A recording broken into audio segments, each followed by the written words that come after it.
Creo que hasta los negociadores de Podemos eran vascos. Sí, en alguna fase sí. Es cierto que la Creo que última sí, creo fase, que habéis sido por lo menos... muchísimos vascos, decían. ¿Perdón? No, que creo que sí, que decían, había muchísimos vascos en la negociación. Bueno, tampoco los he contado. No, yo creo que es decir, ha habido una negociación muy larga, como os he señalado, y es cierto que la última fase de la negociación, por lo menos en los últimos meses de la negociación, en lo que a nosotros respecta, han sido negociaciones entre RC, Euskal Herria Bildu y Partido Socialista Obrero Español, y ahí, pues, salvo que yo esté muy equivocado, vasco, pues creo que estábamos nosotros. Pero Sí, vamos, que en la fase anterior, en la que también estaba participando gente de Podemos, pues sí que había representantes vascos. lo decía medio en broma, pero es verdad, está Yone Belarra, estaba también el subsecretario, que también es del País Vasco. Pero bueno, todos coinciden en que habéis tenido mucho peso en la negociación desde Bildu. ¿Cuáles son, a tu juicio, los mayores logros de la nueva ley? Bueno, yo creo que lo señalabais o lo señalaba Mercedes Purga en el corte que habéis puesto. Es decir, yo creo que lo primero que hay que entender es de qué realidad partíamos. Es decir, yo creo que el mercado inmobiliario y en lo que tiene que ver con las políticas de alquiler en el Estado español no se había caracterizado nunca por situar la vivienda como un derecho por encima de la vivienda como un elemento patrimonial, y ese era un punto de partida que hacía que partiéramos, valga la redundancia, desde un escenario muy complicado y muy bajo. A partir de ahí lo que hemos intentado es anteponer o romper el paradigma de la vivienda como elemento patrimonial para situarlo como un derecho e intentar implementar políticas claras de apoyo al alquiler social, y yo creo que hemos actuado fundamentalmente en dos direcciones, porque al final la ley se llama por el derecho a la vivienda, pero yo creo que es justo reconocer que fundamentalmente la ley, porque en parte la materia de vivienda es competencia exclusiva en muy buena cantidad de las comunidades autónomas, se centra fundamentalmente en lo que tiene que ver con los alquileres, que vincula o que tiene una vinculación con la ley de arrendamientos urbanos y por tanto con una competencia estatal, y en los desahucios. Yo creo que esos son los dos elementos sobre los dos terrenos de juego sobre los que hemos trabajado con más ahínco, es decir, intentar evitar desahucios de familias en situación de vulnerabilidad y sin alternativa habitacional, buscando fórmulas y buscando elementos que permitieran que los alzamientos, es decir, que los desahucios no fuera una constante, más sabiendo, por ejemplo, como sabemos ahora, que el incremento de los precios de las hipotecas van a situar en una situación complicada, compleja, a millones o por lo menos a decenas de miles de personas por la imposibilidad de hacer frente a esos pagos, y por otro lado, lo que tenía que ver también con los alquileres. Es decir, es una locura lo que se está pagando en muchísimos lugares por poder tener o disponer de una vivienda, y creíamos que ahí había que entrar también con una idea clara, que era topar los precios de alquiler para hacer que la intervención pública también mediara en el alquiler. Nadie se plantea que la intervención pública no pueda existir, por ejemplo, en la figura de la vivienda protegida o del alquiler social.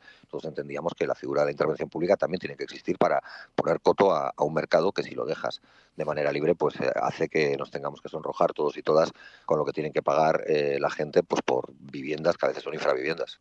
Ahora te preguntaré por esto porque, claro, todo el mundo está de acuerdo en que los precios y la especulación han disparado completamente el alquiler y la venta, se han disparado en buena medida por la especulación. La cuestión está en cómo conseguir limitarlo sin que eso frene el mercado. Te quiero preguntar por eso, pero antes dime una cosa, porque me comentaban que el Partido Socialista, porque esta es una ley que era muy anhelada, que se estaba haciendo esperar, de pronto Ujú. a todos nos ha sorprendido que se aprobase en este tiempo, aunque sabíamos que estaban las negociaciones muy avanzadas, pero me dicen que el Partido Socialista era reticente a que la regulación de precios fuese efectiva. ¿Es posible? Bueno, yo creo que el Partido Socialista ponía encima de la mesa dificultades sobrevenidas que habían tenido en otros modelos de contención de precios, por ejemplo en Copenhague o en Berlín, pero nosotros también les contestábamos que quizás el enfoque no era el adecuado, que tenía que ver con que precisamente esas leyes en concreto o esas normativas en concreto habían permitido líneas de fisura o líneas de fuga para, para alimentar maneras de sortear la ley. Por ejemplo, en lo que tenía que ver con las reformas. Es decir, si un propietario hacía algún tipo de reforma, quedaba exento del tope de alquiler y podía incrementarlo. Claro, el tope de reforma podía ser una reforma que al propietario le hubiera costado, qué sé yo, 200 euros, pues porque había hecho una rebaja de un peldaño para mejorar la accesibilidad, o podía ser una reforma de carácter más estructural. Esta ley, por ejemplo, y así lo hemos intentado convencer al Partido Socialista, lo que planteamos es decir, no.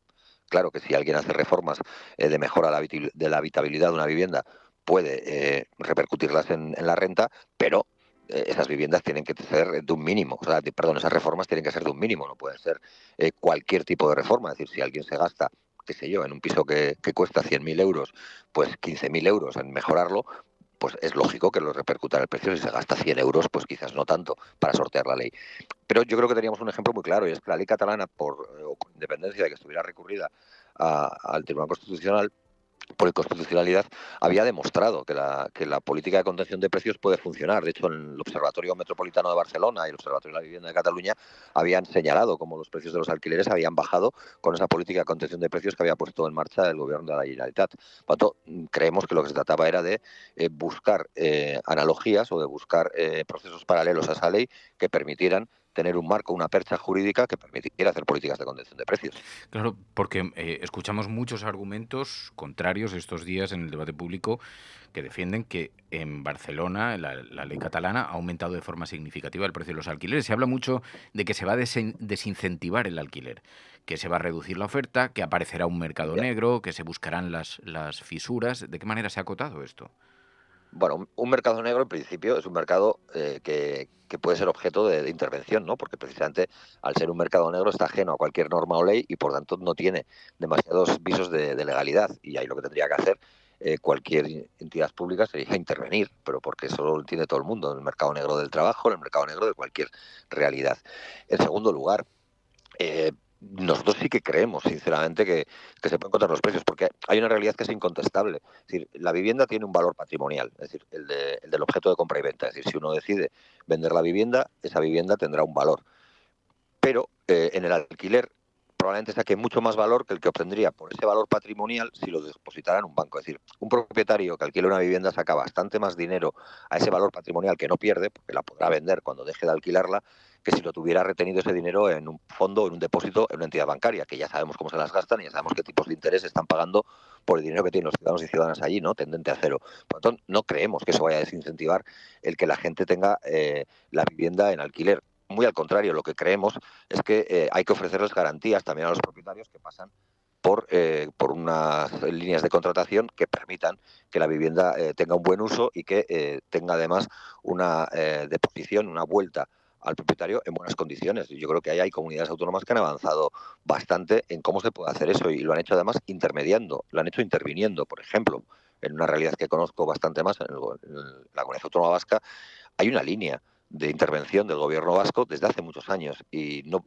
puesta en práctica por el actual gobierno, sino por gobiernos anteriores con otras siglas, también que crearon una figura que era la de el gobierno vasco como mediador que recepta viviendas de propietarios, pacta con ellos un precio fijo de alquiler por debajo del precio de mercado, con la condición de que se las devuelve en perfecto estado, tal y como las entregaron, y esa es la garantía que ofrece el gobierno vasco, y además el gobierno vasco esas viviendas luego las pone en el mercado de alquiler para gente con dificultades para poder pagar un alquiler, haciendo que estos paguen una parte del alquiler y la otra el gobierno vasco. Es decir, hay maneras de que el poder público pueda intervenir en el precio de las viviendas, no desde una óptica expropiatoria, como también se está diciendo, sino desde una óptica regulatoria. Es decir, nadie entiende que un poder público no regule elementos sustanciales de la vida de la gente, y la vivienda parece que lo es, como son los precios, y son otra serie, pues el mercado laboral u otra serie de cuestiones, y aquí lo que parece es que hay que aceptar que el mercado de la vivienda sea un mercado desregulado, donde el poder público pueda no hacer nada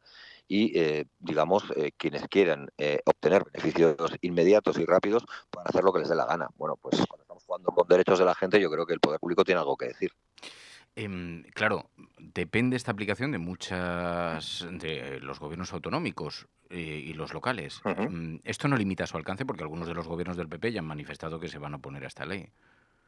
Bueno, pero es que lo primero que habría que entender es que la materia de vivienda es una competencia exclusiva de comunidades autónomas, de las comunidades autónomas, en la mayoría de los casos, y no en la gran totalidad, y también de ayuntamientos. Por lo tanto, lo que no podías hacer con esta ley era cargarte un marco competencial, era cargarte una distribución competencial, y además es que nosotros como soberanistas evidentemente no lo habríamos aceptado nunca.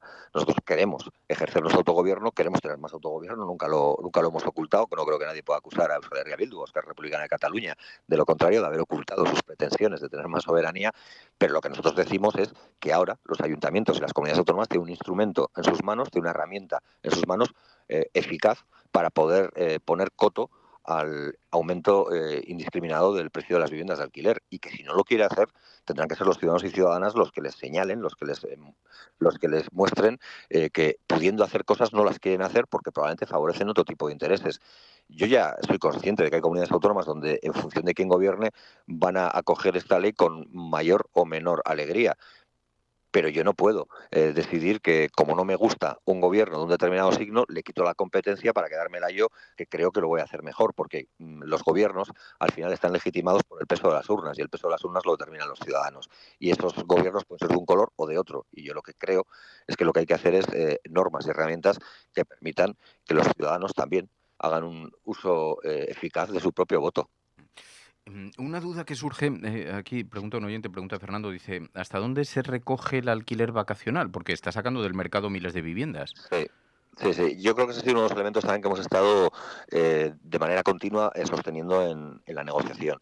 Tanto las viviendas de uso vacacional o de temporada, que también los hay, es decir, aquellos lugares, y lo mismo que hay lo de los fijos discontinuos, que todo el mundo ha oído hablar mucho de esto, pues también hay viviendas de temporada, pues en lugares que registran una alta actividad y por tanto una alta atracción de gente en un momento concreto, pues por poner un ejemplo así muy sencillo de entender, pues las estaciones de esquí y las poblaciones o los núcleos urbanos situados relativamente cerca de las estaciones de esquí durante el invierno, pero no durante el verano. Bueno, pues eso, junto con, por ejemplo, también otro elemento que es importante señalar, que es el de el alquiler de habitaciones dentro de un mismo inmueble, pues son elementos que siempre hemos puesto encima de la mesa y que lo que hemos acordado es que se cree un grupo de trabajo que determine cómo se puede aplicar el espíritu y la voluntad de esta ley a esas nuevas realidades sin entrar en colisión de derechos o entrar en espacios que nos puedan llevar a enturbiar en los tribunales la aplicación de la ley. Es verdad que queda todo el desarrollo de eso,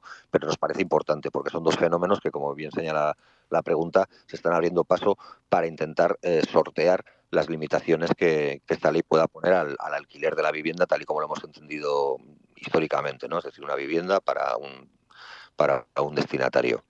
Te pregunto por último, Óscar, porque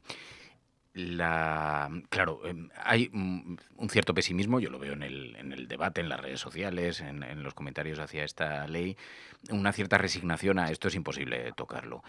Y además lo vemos en todos los debates, las tertulias, los periódicos nos insisten en que estas medidas no han funcionado en ningún lugar. ¿Hay ejemplos donde sí hayan funcionado estas medidas, donde os hayáis inspirado?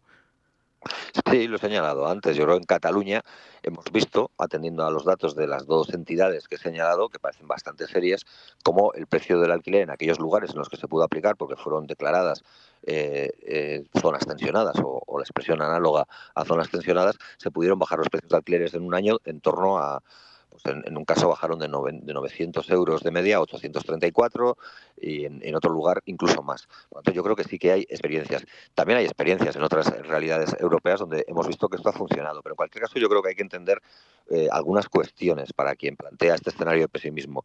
Que lo que nos estamos planteando es un cambio de paradigma, que el Estado español ha sido un Estado de pequeños propietarios, hasta que han entrado los fondos buitre, todo hay que decirlo, que hacía de la vivienda en propiedad una garantía, digamos, de tranquilidad vital y también de transmisión patrimonial para sus herederos.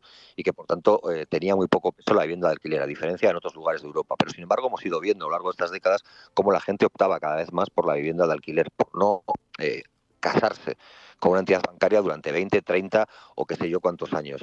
Y que, por tanto, eso había que darle una solución.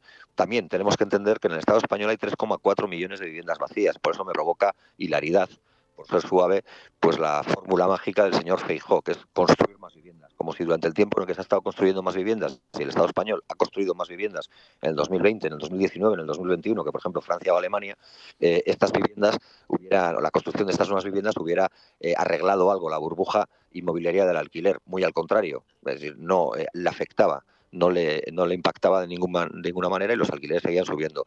Pero hay 3,4 millones de viviendas vacías en el Estado español. Luego yo no ordenar el mercado inmobiliario y de hacer que quien no pueda acceder a una vivienda pueda acceder a través de mecanismos públicos que le permitan acceder a una vivienda con garantías, a una vivienda de un alquiler digno y asequible. Y yo creo que ese es el reto y yo creo que es donde esta ley intenta profundizar. Y como hemos dicho en muchas ocasiones, nos hubiera gustado ir mucho más allá. Pero en cualquier caso, si uno ve de dónde partimos, creemos que esta ley